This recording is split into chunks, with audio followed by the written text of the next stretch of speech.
اشرح لي صدري ويسر لي أمري واحلل عقدة من لساني يفقهوا قولي من أحسن قولا ممن دعا إلى الله وعمل صالحا قال إنني من المسلمين. Yang berbahagia saudara Musi Ustaz Arif dan kasihi sahabat saya Tuan Ya Azmi,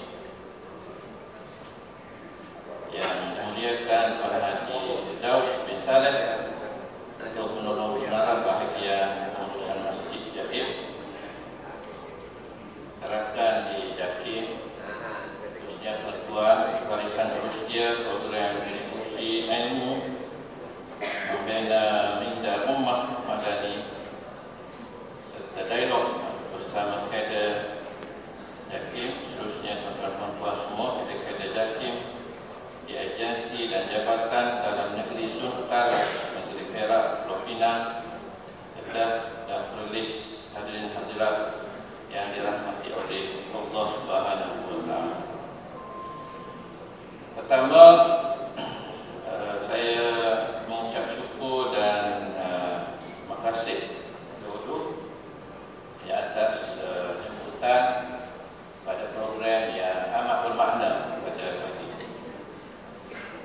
Saya juga ingin menyampaikan salam kepada yang berhormat Senator Datuk Sedia Dr. Haji Muhammad Naim Haji Mokhtar selaku Menteri di Jabatan Perdana Menteri Haiwan Agama,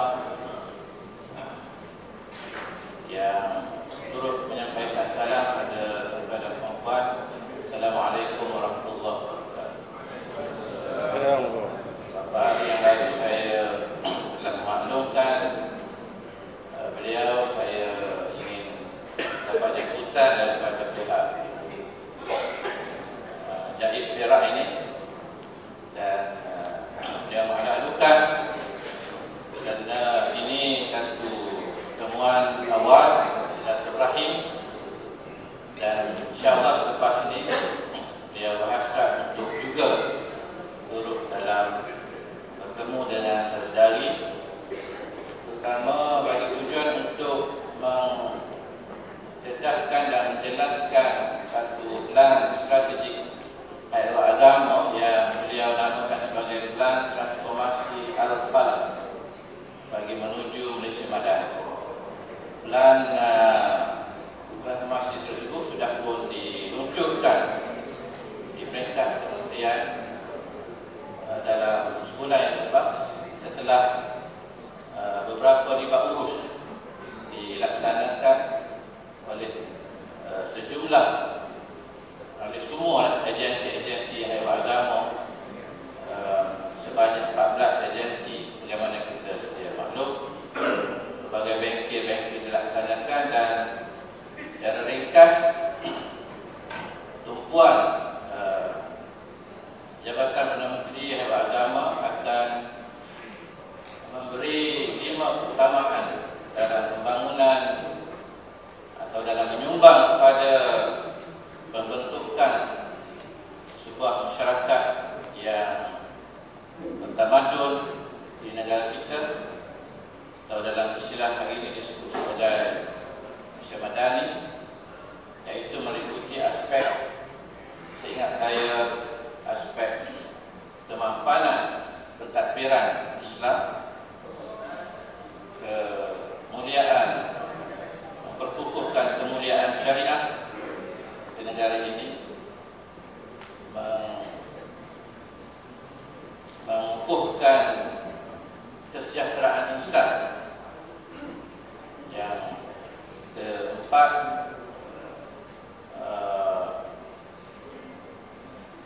mewujudkan atau membangunkan kepemimpinan yang berdaya cipta, dan kelima, mengukuhkan prasarana atau institusi Islam yang rahmah, yang dijaga dengan nilai-nilai adab dan sopan. Jadi ini 5 teras kepada plan transformasi Al-Falah, dan dia akan menjadi panduan, dan nanti saya berharap bagaimana Pak Azmi kita boleh adakan satu kegiatan untuk penjelasan dan dialog. Penjelasan pertama sudah pun dilaksanakan di peringkat warga Hairwat Islam di Kelantan dalam jelajah transformasi Al-Falah yang dilaksanakan beberapa bulan lalu, dan salah satu daripada aktiviti ialah dialog transformasi Al-Falah bersama dengan warga Hairwat agama, terutama para kader-kader. Jadi alhamdulillah saya ini dapat kesempatan diberi ruang dalam pertemuan yang saya amat hargai, yang mana dipermaklumkan oleh secara fungsi tadi. Latar belakang saya sebelum ini ialah sebagai ahli akademik dan juga aktivis dakwah dalam berbagai NGO yang saya terlibat. Dan ini satu ruang baru pula yang saya jumpa bertemu, dan kerumusannya bahawa gerakan pengislahan ummah ini adalah satu gerakan yang begitu meluas dalam berbagai bidang sektor. Dalam bidang akademik, kalau tuan-tuan nanti mengkaji terlibat, kita mempunyai sejumlah ramai dengan ribuan warga pengajian Islam. Hampir pada hari ini hampir ke semua universiti awam dan swasta mempunyai satu fakulti pengajian Islam. Kalau tidak fakulti, dia ada satu unit di semua universiti yang menerapkan kursus-kursus pengajian Islam di seluruh masyarakat dan warga kita. Nah, ini satu komuniti yang besar sekali yang berada dalam dunia saya sebelum ini. Ya, juga nanti perlu menjadi asas kepada pergerakan kita sebagai pentadbir dalam bidang hal-ehwal agama. Kalau dalam bidang NGO Islam, itu saudara sudah tahu keluasan dan kepelbagaian sukarelawan dakwah yang gerak di dalam segala segenap sudut kegiatan dan juga bidang yang barangkali kita tidak mampu melaksanakan. Misalnya dalam isu Palestin yang sedang berkembang hari ini, penglibatan NGO ke hadapan, datang bertemu dengan Menteri Agama untuk membantu pihak kementerian dan institusi negara bagi penyaluran segala bantuan-bantuan dan juga hak kebajikan masyarakat Palestin di negara ini. Orang Palestin yang ada di sini lebih kurang baru ni ada perjumpaan lebih kurang 4,000 warga Palestin, dan mereka ini di kalangan pelajar, pekerja dan sebagainya juga tidak ada dokumen hidup secara dalam kategori yang dipanggil refugee, pelarian. Dan ini antara perkara yang disantuni oleh NGO yang harus kita hargai juga peranan mereka yang amat penting. Jadi oleh karena itu, sebagai mukadimah bahawa kegiatan yang kita ingin namakan sebagai kegiatan pengislahan ummah ini berada pada sebuah jaringan yang amat besar pada masa kini, dan mereka ini harus kita jalinkan dan saling terpanggil saling diberi suatu ikatan gerak kerja secara strategik sesama kita, dan dengan proses itu insya-Allah kita akan dapat suatu apa yang dipanggil suatu kelainan dari segi cita-cita bersama yang kita ingin tumpukan dalam konteks pembangunan negara kita.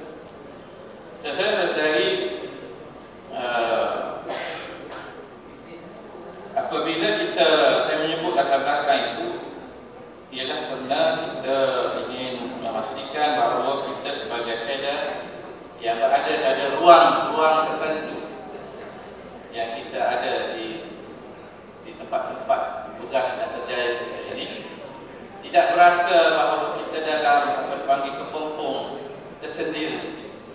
Kita sebenarnya dalam sebuah pergerakan bersama, dan gerakan ini harus kita fahami dan hayati, kerana kita tidak boleh merasakan bahawa kita keseorangan, dan hasrat bagi pembinaan umat yang terbaik itu, khairat umat, hanya dilaksanakan oleh satu kelompok sahaja. Hakikatnya tidak demikian.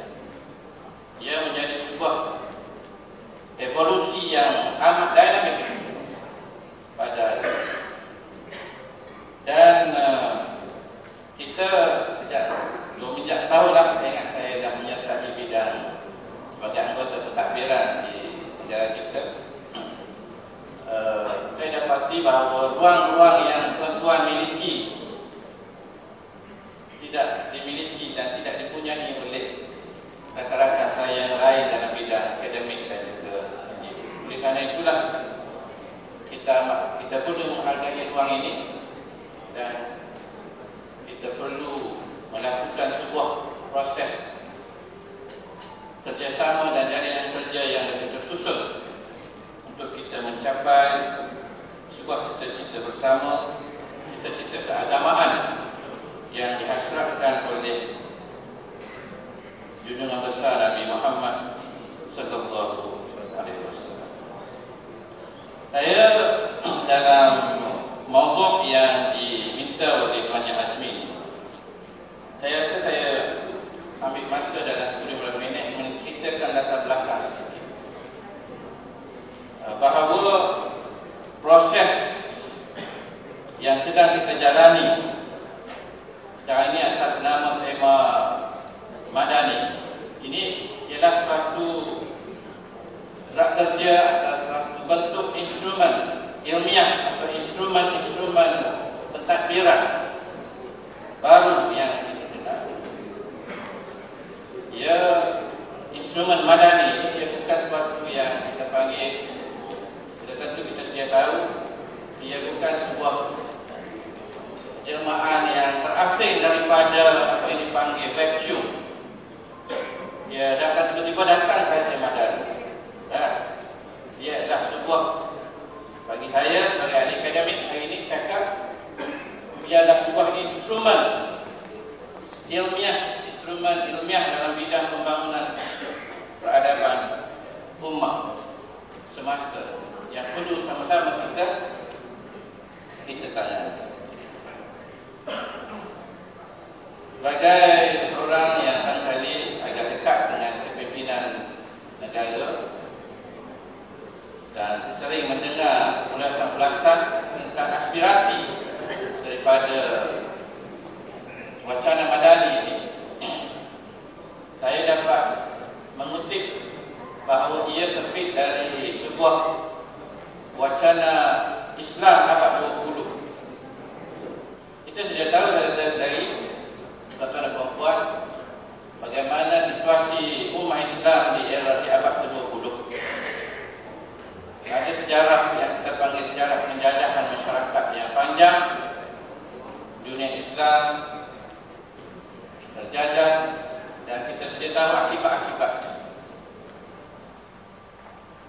Daripada sebuah empire yang besar yang menjadi tonggak kepada ketamadunan manusia pada satu masa lalu, sekiranya kita menghimbau peranan Kota Baghdad dalam sejarah ketamadunan Abbasiyah itu,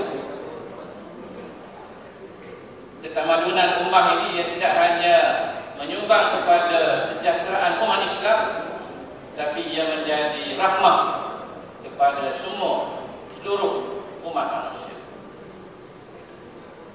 Ini dinukilkan misalnya oleh Bernard Lewis, seorang pengkaji sejarah, yang menyebut bahawa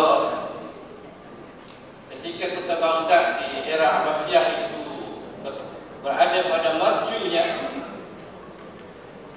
ia seumpama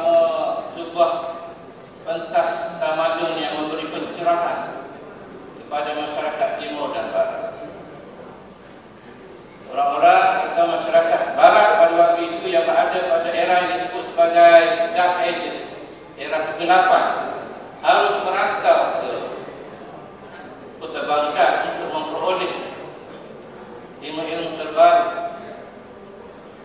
teknik-teknik terbaru, kaedah-kaedah terbaru bagi membawa pulang ke daerahnya, ke kawasan Eropah untuk memajukan masyarakat. Karena pada waktu itu keadaan masyarakat Eropah itu begitu berada dalam keadaan yang amat rendah segi ketamadunan. Pertembungan dalam mereka, kalau kita membaca sejarah tamadun Eropah ini dahsyat, bukan? Dan karena itulah kita boleh barangkali lepas ini kita boleh mengambil sedikit iktibar bagaimana peranan misalnya kota-kota yang hampir dengan Eropah, bandar Sicily di Itali yang menjadi penghubung dalam interaksi atau dialog ketamadunan Islam dan Barat pada satu masa yang lalu. Dan di era itulah tuan-tuan dan puan, kita perhatikan di era kegemilangan Kota Baghdad itulah lahirnya yang kita sebut nama-nama tokoh besar ini. Habis Ibn Sina yang dikenali dengan Avicenna, Ibn Rushd sebagai Ibn Rushd, Al-Farabi dengan nama Al-Farabnya. Kerana karya-karya tokoh-tokoh Muslim ini tidak hanya ditelaah oleh umat Islam dalam daerah ketamadunan kita, tapi diterjemahkan dalam berbagai bidang kerana nilai universality dan keunggulan. Dan pada waktu itulah istilah tamadun ini sebagai rahmah ke alam itu memang terzahir. Namun kita sedia tahu situasi dan keadaan selepas itu jatuh Kota Baghdad dan akhirnya pada abad ke-17-18 hampir seluruh dunia Islam sudah terjajah dan kita berada pada satu fasa yang amat mendukacitakan dan amat menyedihkan. Kita seperti tidak mempunyai suatu kekuatan. Dalam istilah oleh Abu Hamid Abu Sulaiman dipanggil damai sudah ummah dalam keadaan kelesuan. Lesu ni artinya long life, tidak berdaya, tidak mampu buat apa-apa, tidak mampu untuk bertindak, bergerak maju ke hadapan.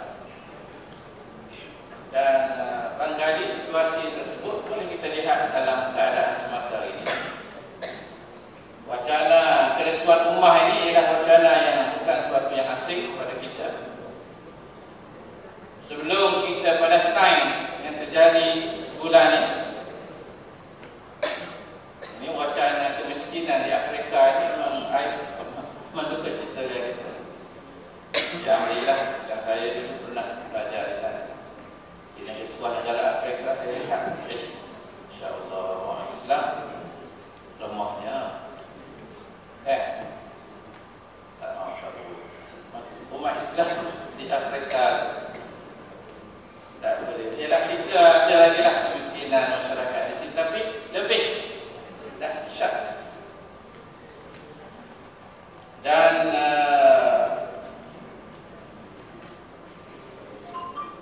yang terbaru barangkali masyarakat Rohingya. Sebenarnya cerita Palestin, kita tak mampu buat apa-apa, orang dihalau, dibakar. Dan Palestin kita sedia tidak boleh bertindak. Jadi ini situasi-situasi yang membawa kepada suasana yang membawa kepada keadaan semasa umat. Dan inilah sebenarnya dalam wacana-wacana yang saya lihat di Kuala Lumpur, dan wacana-wacana oleh Yang Amat Berhormat Perdana Menteri Sosial Ibrahim, dia tidak lari daripada kerangka ini apabila beliau membicarakan tentang Madani. Kenapa beliau Dan salah satu buku yang menjadi rujukan beliau bila berbicara tentang Madani ialah buku yang menjadi asas kepada pemikiran beliau ialah buku yang ditulis oleh Syekh Abu Hasan Ali An-Nadawi, iaitu Madza Fasal Alam Bi'inqitabil Al-Muslim. Apakah kerugian alam dunia dengan kemunduran yang dialami oleh orang-orang Islam masa kini? Dan kita boleh lihat dari kelemahan dan kerugian yang sedang kita alami disebabkan oleh kelemahan tamadun ummah ini. Kita tidak boleh memberikan sebuah alternatif keamanan, alternatif kemakmuran, alternatif pembangunan yang berpandukan kepada roh Islam, nilai-nilai keagamaan yang kita sama-sama yakini. Oleh kerana itu saja, kalau kita berarti asas kelemahan tamadun ummah inilah yang menjadi motivasi pada cita-cita pembinaan semula. Dan sudah tentu kalau kita berada dalam wacana kesajanan Islam, berbagai formula-formula bagi tujuan pembangunan ummah itu telah diperbenarkan oleh para sarjana Islam. Dan kita dapati rumusan daripada semua ikhtiar-ikhtiar itu boleh lihat wacana oleh Muhammad Iqbal bermula, boleh lihat wacana oleh Jamaluddin Afghani di Mesir, wacana Muhammad Abduh,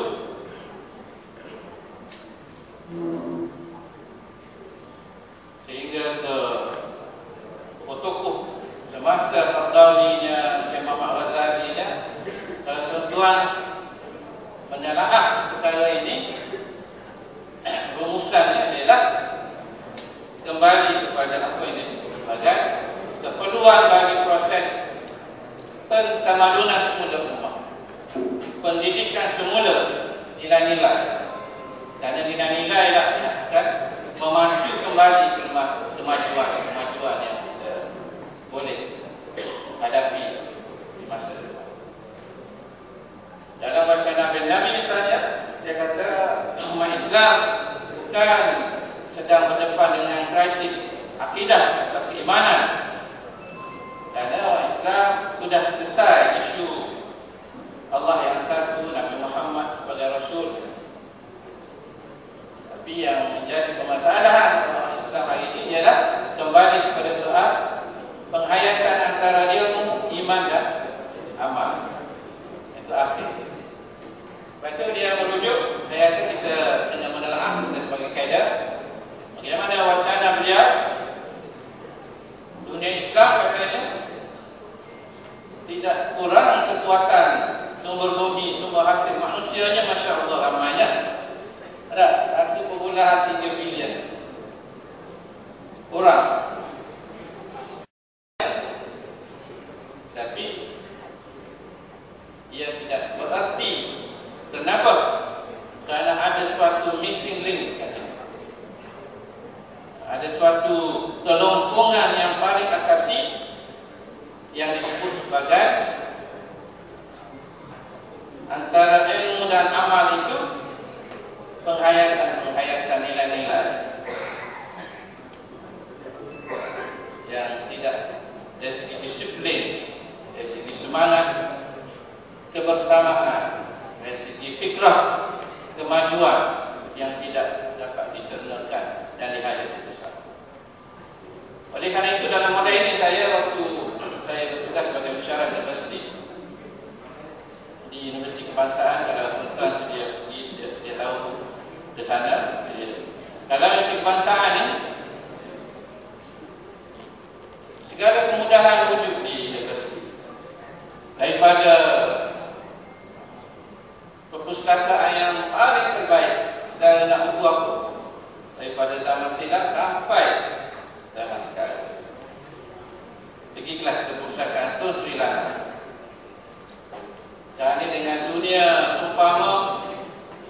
kaedah baru yang saya diberi taklimat sebagai pensyarah.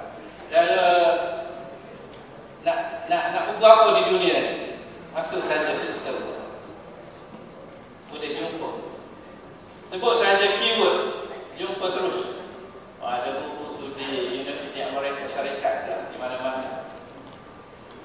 Hanya tunjuknya sistem, alhamdulillah. Kemudahan bilik kuliah semua, alhamdulillah, ekor.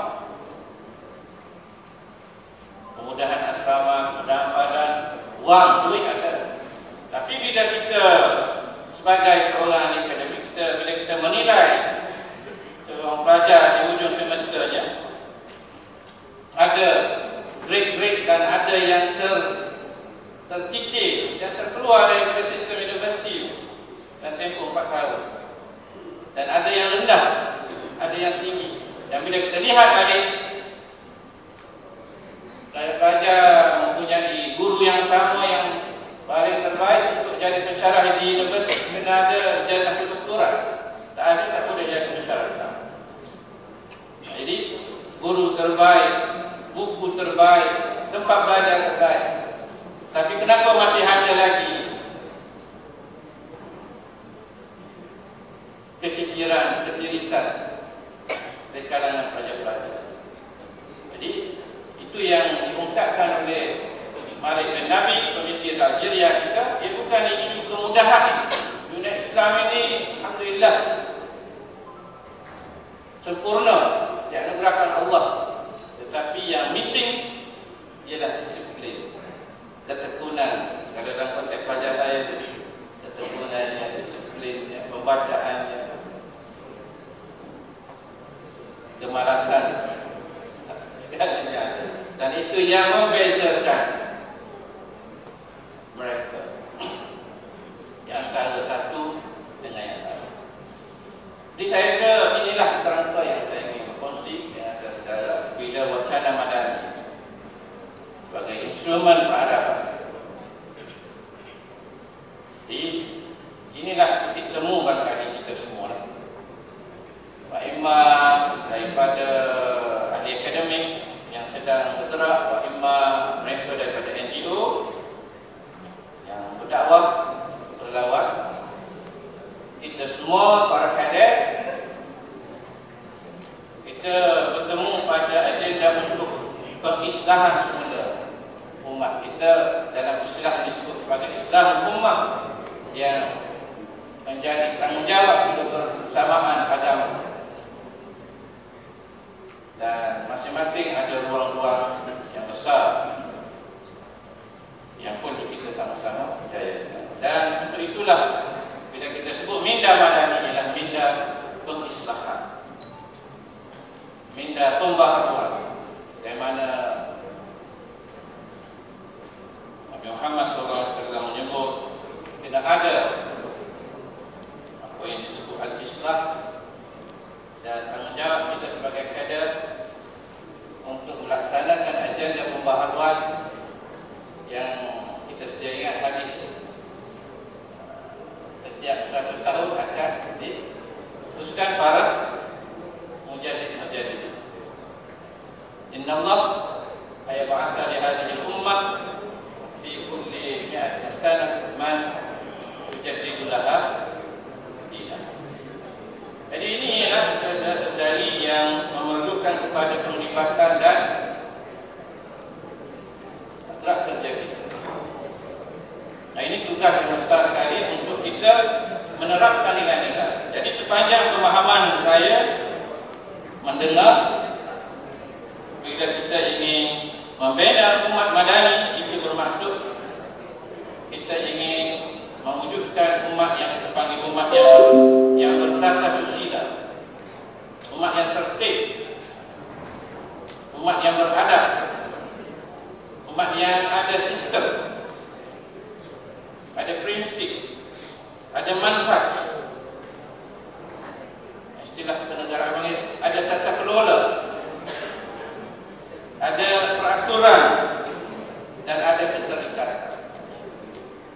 Kerana istilah madani itu datang daripada dain di madani tamadun. Ini ialah dain itu ialah kalau kita istilah mereka ialah masyarakat yang terikat. Dalam negara ada semua masyarakat yang terikat, masyarakat yang terikat. Madani ini masyarakat yang bertata kelola dalam sistem kehidupan. Bukan masyarakat yang sembrono, yang panggil tidak ada tamakninah dalam sembahyang. Ada aturan-aturan. Terikat dengan, ya tentu bila kita sebut Madani, terikat dengan nilai-nilai keutuhan agama dan nilai-nilai unggul yang dianjurkan oleh ajaran agama Islam. Dan mengembalikan semula aspek-aspek yang membawa kelemahan ummah dahulu, yang menyebabkan ummah daripada kota Baghdad jatuh itu, kita harus pulihkan kembali dan mewujudkan kembali kegemilangan masa depan. Jadi dari masa yang agak singkat ini, saya harap latar belakang ini harus menjadi asas kepada kita menjalankan. Dan ini satu perjuangan yang amat panjang, yang besar, kerana sepanjang tempoh era umat kita terjajah, sebahagian besar sudah berlaku apa yang dipanggil wujudnya apa yang dipanggil satu permasalahan besar dalam masyarakat kita yang kita panggil sebagai jurang ketamadunan. Jadi yang kita sebut sebagai gap.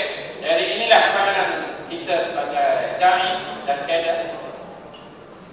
Dan saya rasa masalah terbesar kita hari ini ialah kita dapati wujud apa yang dipanggil jurang ilmu dalam aspek ilmu ini, satu jurang yang amat, saya rasa masih luas. Sebahagian besar masyarakat di bawah yang masih belum memperoleh apa yang dipanggil asas-asas ilmu yang terbaik atau ilmu-ilmu yang tinggi yang boleh memajukan. Misalnya, kalau kita di universiti boleh berbicara, warga universiti boleh berbicara tentang, ambil contoh, tentang hal ehwal ketamadunan ummah yang tinggi, berbicara tentang teori-teori Khaldun dan lain-lain dalam bidang perhubungan antara masyarakat. Misalnya, ada kaedah yang dipanggil sebagai fiqh ta'ayush, wacana besar di peringkat universiti yang dalam istilah panggil dialogue of civilization. Fiqh ta'ayush, budaya perhubungan antara berbagai kelompok bangsa di dunia ini dalam sebuah semangat kebersamaan mengambil roh Sahihatul Madinah. Tetapi bila kita turun ke bawah sampai ke peringkat akar umbi, maklumat itu tak tiba. Di puncak berbincang tentang kedamaian, di bawah berbincang tentang ketakutan dengan masyarakat. Itu dipanggil gap pengetahuan yang amat luas. Dan ini adalah satu fenomena yang menakutkan dan membimbangkan. Dan ini peranan kita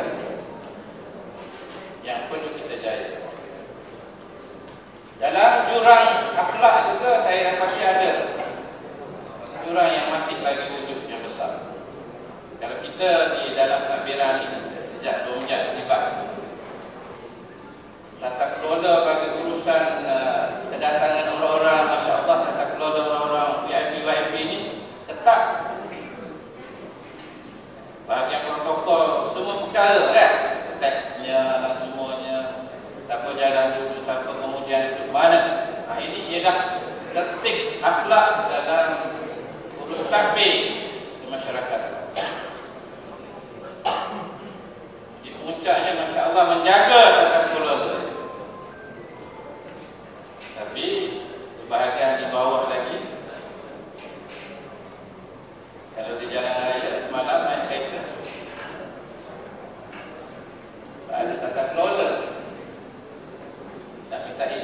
tak bagi. Ada contohlah. Kemudian bertengkar di jalan raya kerana nilai-nilai. Itu tidak termasuk isu buli, runtuhan rumah tangga dan sebagainya yang berleluasa dalam masyarakat. Jadi ini yang kita panggil sebagai gap peradaban yang sedang terjadi dalam komuniti kita yang memerlukan penglibatan dan peranan kita sebagai. Jadi tuan-tuan dan puan-puan, kalau saudara tanya saya apa peranan kader untuk dalam era madani ini, salah satunya ialah kita menjadi golongan yang dapat merampakkan jurang ketamadunan ummah. Dalam wacana Ibn Khaldun, dia pecahkan jurang itu dalam bentuk masyarakat yang kita panggil masyarakat Badawi dengan masyarakat Allah. Jadi ada yang kehidupan orang Arab di padang pasir masih lagi bertebaran hidupnya, berpindah ranah, tidak ada ketetapan, berbanding dengan masyarakat bandar di Madinah yang hidup dalam keadaan tertib. Itu beza Badawi dengan Allah. Jadi macam mana nak merapatkan antara nilai jahili, nilai yang tidak tertib itu kepada nilai baru? Itu yang kita panggil proses pemadanian masyarakat. Memadanikan masyarakat supaya lebih teratur, lebih tertib dalam menguruskan dirinya dan sebagainya. Kita masih ingat hadis bagaimana seorang Badawi datang ke masjid dan melepaskan hajat di dalam rumah Allah, kan? Nah, itu suasana nilai wujud. Dan Nabi Muhammad SAW menunjukkan proses pemadanian. Jangan bunuh dia. Nasihat pada sahabat, tarbiyah dia, didik supaya dia dapat meningkatkan peradabannya, memadanikan dia. Nah, itu istilah baru yang kita. Jadi dengan proses pemadanian maka akan mencapailah apa yang kita panggil sebagai hadarah atau masyarakat tamadun. Itu dalam wacana saya daripada awal, dalam perspektif yang saya terima, ia adalah sebuah wacana bagi proses pentamadunan ummah menerusi, dan madani ini adalah instrumen nilai yang perlu kita terjemahkan dalam ruang-ruang yang kita ada. Jadi dalam konteks ini, saudara-saudari, saya sudah hampir melewati masa. Jadi saya dah boleh mendapat jis panggil kata kunci bila kita nak memahami apa maksud Malaysia Madani ini, yang Muhammad Menteri dan pimpinan kerajaan dalam rangka tersebut ingin mengangkat kembali harakah umat, dan dalam rangka mengangkat itu daripada kehidupan yang tidak tertib. Karena kehidupan yang tidak tertib, masyarakat Badawi itu tidak boleh membina tamadun. Yang membina tamadun ialah masyarakat bandar di Madinah. Nah, itu sejarah. Kalau kita masih berada dalam suasana kehidupan yang tidak bertata kelola dari segi kepribadian, kemasyarakatan, kekeluargaan, kita tidak dapat mewujudkan sebuah institusi negara yang kukuh. Dan bila institusi negara yang tidak kukuh, maka kita tidak boleh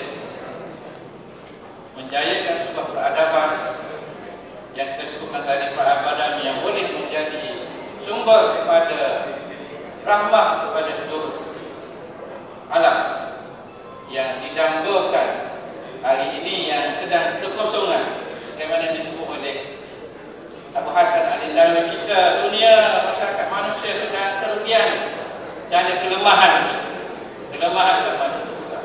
Karena nilai-nilai keunggulan agama tidak dapat terzahir dan terserlah dalam segenap urusan kehidupan. Jadi saudara-saudari, marilah kita mengambil hari ini kita bersilaturahim dulu, dan ada program-program yang sedang dilaksanakan oleh Kementerian Agama bagi menerjemahkan agenda pertamadunan umat. Saya sebut tadi ada 5 tumpuan dan ada 10 fokus yang saya harap nanti kita akan ada satu lagi taklimat kalau kita boleh adakan bertemu. Dan baru-baru ini untuk makluman saudara dari di awal tahun lepas JAKIM telah dalam kerangka tadilah kerangka pemadanian ini meminta supaya satu daripada bidang utama yang perlu diberi perhatian, nilai utama yang perlu diberi perhatian kepada banyak nilai yang kita terapkan. Nilai utama dulu dia kata, oleh kerana tak ada masyarakat yang saling bertembung, berkonflik, berbeza pandangan yang terlalu keras yang satu pihak dengan pihak yang lain.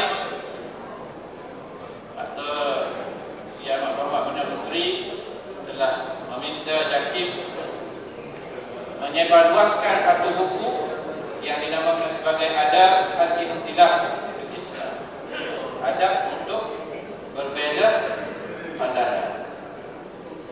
Kita sedia tahu sejarah umat Islam berbagai aliran faham.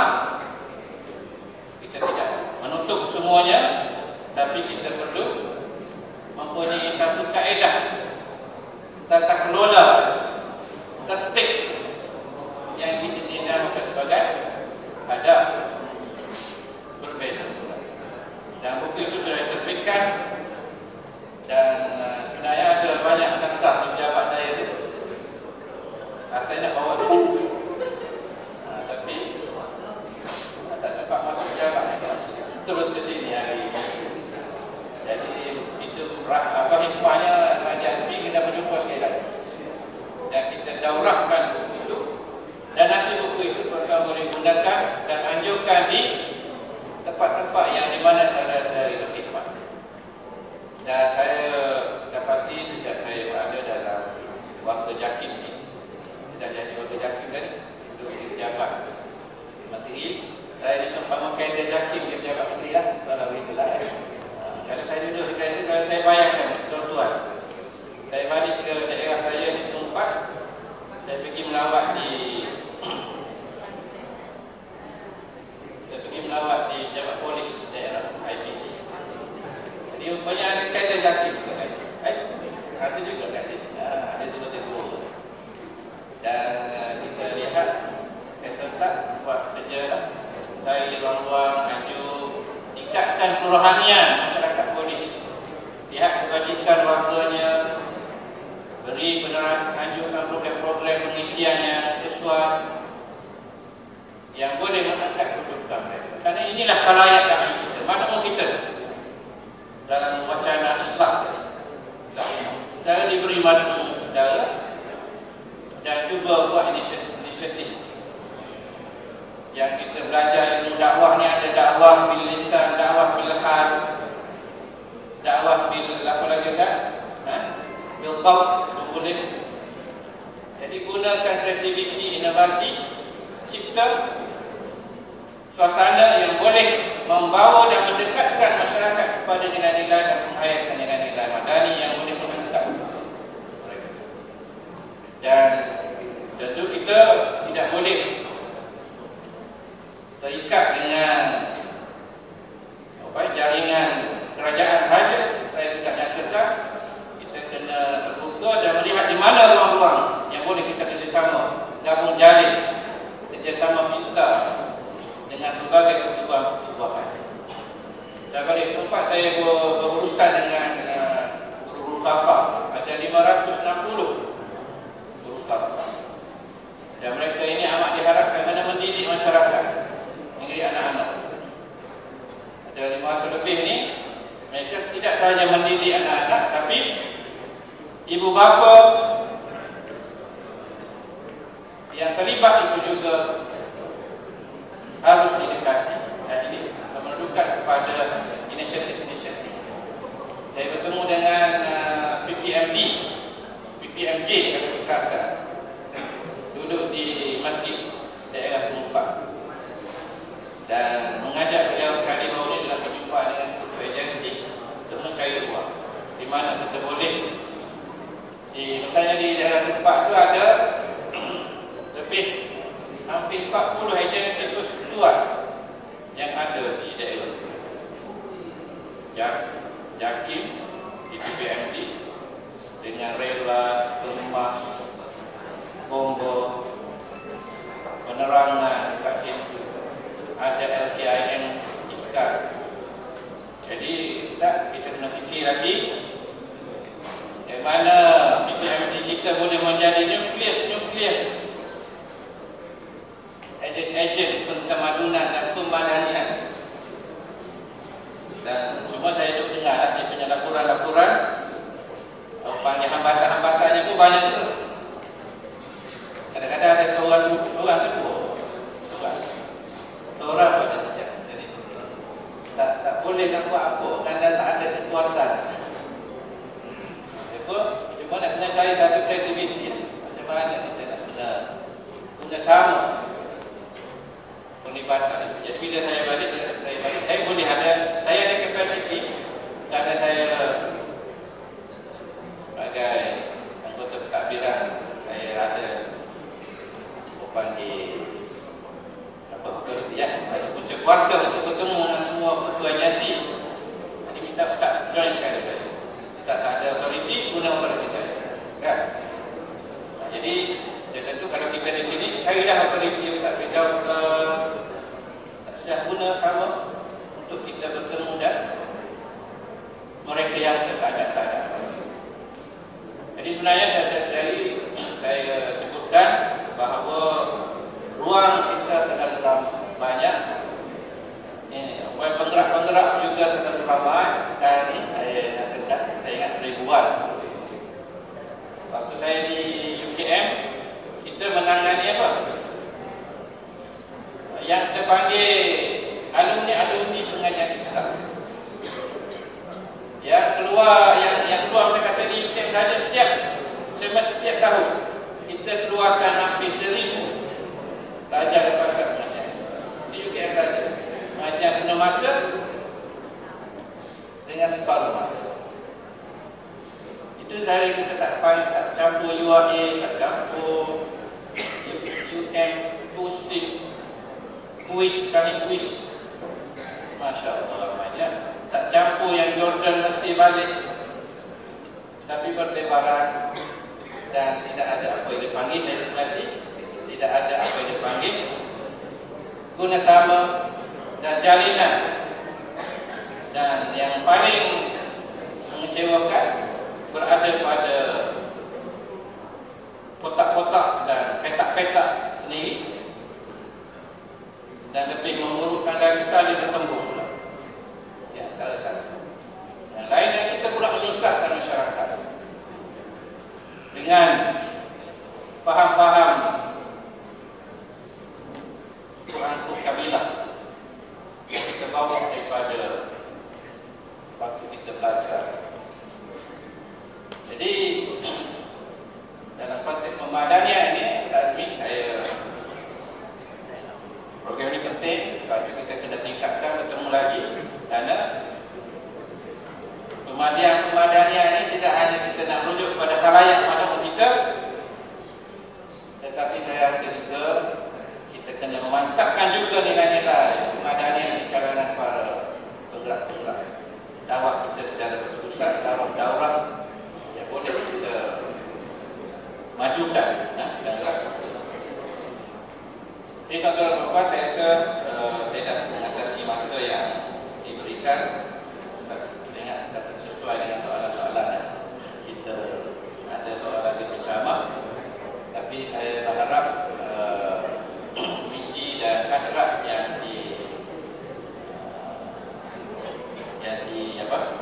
dicapai dalam membentuk sedikit kata kunci kepada nilai madani ini dapat kita perolehlah, dan kalau ada kekurangan saya mohon maaf. Dan secara rumusan saya nak tutup bahawa kita sedang berusaha menerusi instrumen madani, berusaha untuk menanam, mengukuh nilai-nilai hidup, berteraskan ajaran keagamaan yang kita rasa, yang kita yakin yang nilai agama ini boleh menjadi penggerak kepada kemajuan masyarakat dan keutuhan negara. Bagaimana model Nabi Muhammad SAW